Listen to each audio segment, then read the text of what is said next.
quote from Mike Tyson: "As long as we persevere and endure, we can get anything we want." I believe this quote describes his life perfectly. This speech is going to focus on the challenges that Mike Tyson endures that some would believe would ruin someone's chance at a successful future.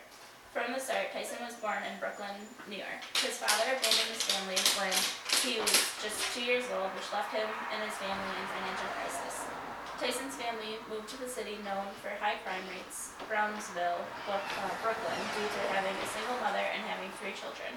After moving to the new area in Brooklyn, Tyson began to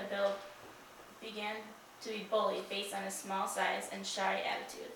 As a result of the bullying, Mike Tyson started street fighting to prove himself, to make the bullying stop. The street fighting was just the beginning. Tyson started getting deeper into the criminal justice system. He was part of a gang known as the Jolly Stompers at the age of 11. He played the role of stealing cash from cash registers, as the other members of the gang would hold the victims hostage at gunpoint. This had led him to more than 30 arrests by the age of 11. From all of his criminal activity and delinquency, he was placed in a school named Tryon School for Boys. This is where the start of Tyson's career began. Bob Stewart, who was Tyson's counselor at his new school, was a small-time boxing champion. They made an agreement that he would train him to box in exchange for good grades and hard work.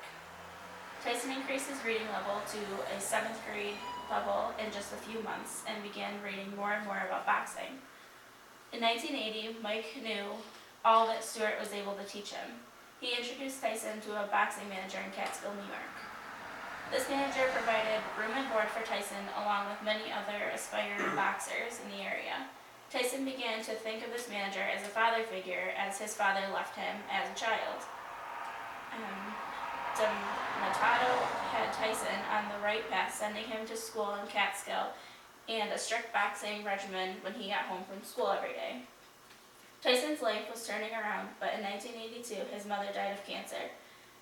Tyson had numerous wins and losses in his career, but in 1985, he suffered another terrible loss. The man he thought of his surrogate father had passed away. Mike went through some hard times and lost his first wife to divorce. Later on, he was sentenced to prison for rape. After 3 years of prison time, Tyson was released. He remarried, divorced again, and now has 7 known children. Tyson continued his career, but also continued his alcohol and substance abuse and run-ins with the law. In 2009, his 4-year-old daughter was accidentally strangled while under his mother's care. Although he has suffered since he was a young child to losing some of the most important people in his life, he is still pursuing his dreams. Tyson has remarried for the 3rd time, has 2 more children, and is now starring on shows and movies. Tyson discloses that in 2013, he is still struggling with alcohol and substance abuse. The purpose of this speech was inspiring to keep pushing forward towards your dreams, no matter what obstacles get in your way. Like his quote in the beginning of this speech, "As long as we persevere and endure, we can get anything we want." 3 pieces of information from Mike Tyson are: do what you hate like you love it, have integrity, and listen more than you talk.